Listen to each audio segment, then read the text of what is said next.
पल पल न्यूज के न्यूज रूम से मैं हूं आपके साथ नदीम अकरम। आपने तालिबान के नाम पर छाती पीटते हुए गोदी मीडिया को लगातार देखा है, जो चीख चीख करके तालिबान में हो रही हर एक घटना की बारीकी से जानकारी आप लोगों तक पहुंचा रहा है।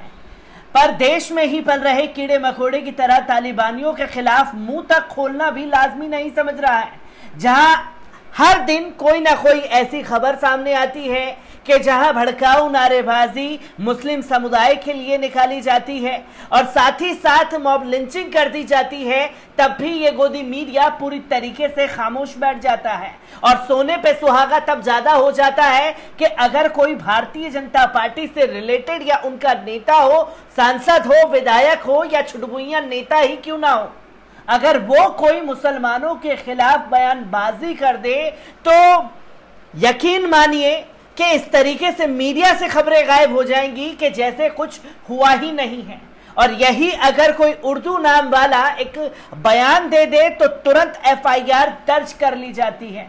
जहां मुल्ले काटे जाएंगे के नारे जंतर मंतर पर लगाए गए महज 500 मीटर की दूरी संसद है, वहां लगाए जाते हैं। और उसके कुछ दिन बाद कानपुर से तस्वीर आती है कि एक गरीब मुस्लिम रिक्शे वाले के साथ बजरंग दल की गुंडागर्दी सामने आ जाती है। और वही कानपुर में अब भारतीय जनता पार्टी के विधायक खुले तौर पर मुसलमानों को उनके धार्मिक आजादी छीनने के लिए भड़काऊ भाषण देते हुए दिखाई दे रहे हैं। मीडिया इन वीडियोस को आपके सामने नहीं रखेगा। क्या कुछ कहा है भारतीय जनता पार्टी के विधायक ने, पहले इस पर नजर डाल लीजिए। कार्यक्रम जबरदस्ती कोई रखने का काम करेगा तो सबसे पहले अभिजीत सिंह सांगा यहाँ पर तखत डाल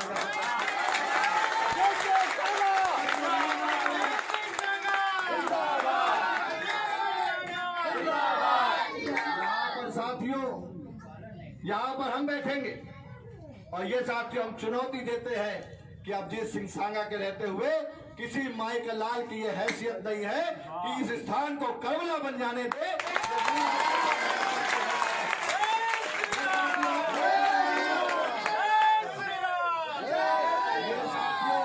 इसके लिए बस आप लोग एकजुट रहिए, एकजुट होकर के हमारे हिंदू भाई एकजुट होकर के एक जगह एकत्रित होकर के आने वाली लड़ाई के लिए मुस्तैद रहिए। और मुझे पूरा विश्वास है कि साथियों आज देश में मोदी की सरकार है और प्रदेश में योगी की सरकार है। और योगी की सरकार में ऐसे अराजक तत्व कि ये हैसियत नहीं पड़ेगी कि यहाँ की धरती पर आकर के करबला बनाने का काम करें या कोई ताजिया दफनाने का काम करें, ये उनकी हिम्मत नहीं पड़ेगी। आज ये मैं चुनौती देने का काम उन लोगों को करता हूँ। और आने वाली तारीख को, कौन सी तारीख बन रही है?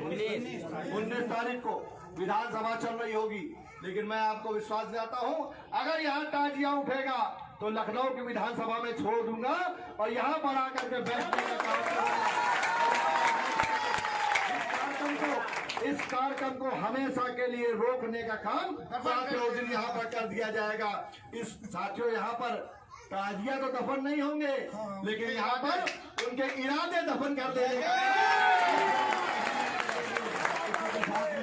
आप सब लोग यहाँ पर उपस्थित हुए हैं, आप सबने जो आज हमारा हौसला बढ़ाया है, आपको ये वचन देते हुए कि जहाँ हिंदुत्व की बात होगी, जहाँ सनातन धर्म की बात होगी, जहाँ भगवा झंडे की बात होगी, वहाँ पर हम आपका भाई अभिजीत सिंह सांगा आपके साथ हमेशा खड़ा रहने का काम करेगा। इसी के साथ मैं अपनी वाणी को विराम देता हूँ। जय श्री राम, जय श्री राम।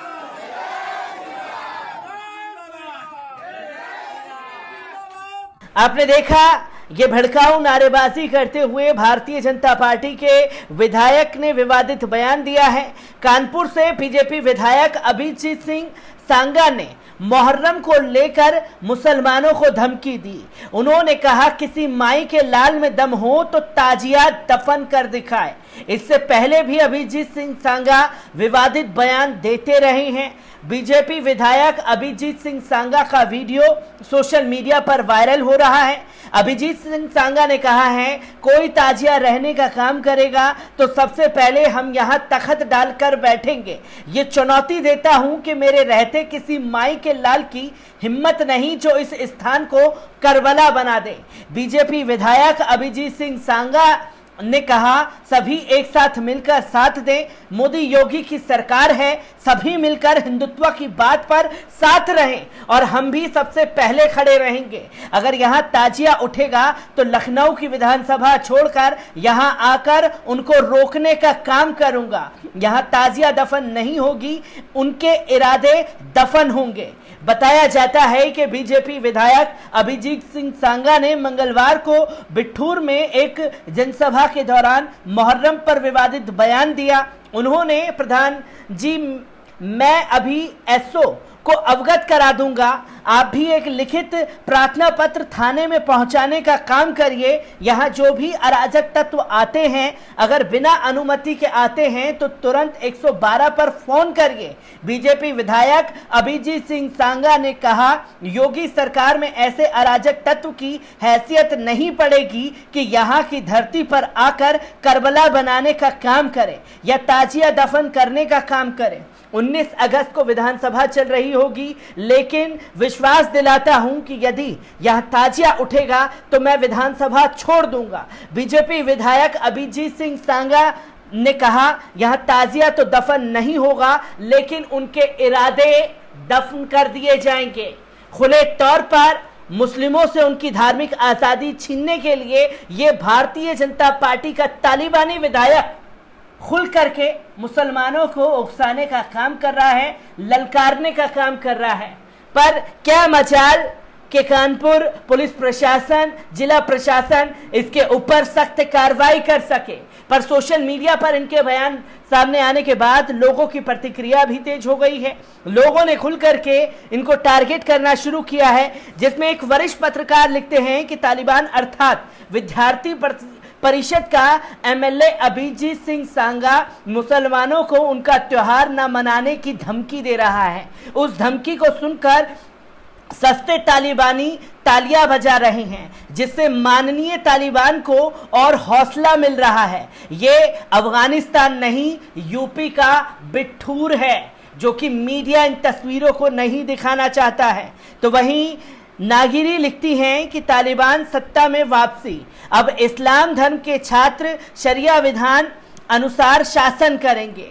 लोकतंत्र, समाजवाद, तानाशाही, राजतंत्र व्यवस्था से दुनिया में सब परिचित है। अब इस्लामी शरिया शासन पद्धति से दुनिया का परिचय होगा। मीडिया को तानाशाही नहीं, शरिया से जलन है, ये तस्वीर लिखी जा रही है। तो वहीं अशोक कुमार पांडे लिखते हैं कि शुक्रिया पुरखों, तुमने धार्मिक उन्माद फैलाने वालों को जगह गांधी और नेहरू को चुना, जिन्होंने हमें एक शांतिपूर्ण, धर्मनिरपेक्ष और प्रगतिशील देश दिया, जिन्होंने विश्व शक्तियों के सामने झुकने की जगह अपना रास्ता बनाया, जिन्होंने मिलजुल कर रहना सिखाया, जिनकी पहचान से आज हम सुरक्षित है। तो वहीं राहुल गुप्ता लिखते हैं कि गॉडसे की पूजा करने वालों की नजर गांधी जी के चश्मे पर है। तो डॉक्टर अर्चना शर्मा लिखती हैं, रसोई गैस की बढ़ती कीमत से कब मिलेगी आजादी।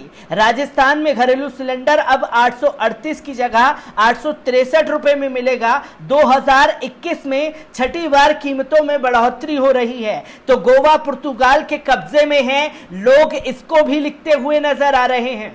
आपको बता दें कि 17/12/1961 को नेहरू ने भारतीय सेना को ऑपरेशन विजय के तहत गोवा में प्रवेश करने का आदेश दिया। पुर्तगाल फौज ने बिना लड़े ही समर्पण कर दिया और प्रकार गोवा भारत का हिस्सा बन गया। पटेल के सचिव मेनन को पढ़िए तो बाकी जगह भी नेहरू की भूमिका समा जाएगी। तो गॉडसेवादियों की विचारधारा पर लोग जो हैं खुल करके प्रहार कर रहे हैं। पर सबसे बड़ा सवाल गोदी मीडिया के उन दलाल, दंगाई, चाटुकार पत्रकारों से है कि आखिरकार भारतीय तालिबानियों पर जो खुल करके खास समुदाय को उनकी धार्मिक आज़ादी छीनने का काम कर रहे हैं, वैसे भारतीय जनता पार्टी के विधायकों के ऊपर कब हल्ला बोला जाएगा, कब थाल ठोक करके डिबेट की जाएगी और कब इनके खिलाफ कोई सख्त कार्रवाई की जाएगी।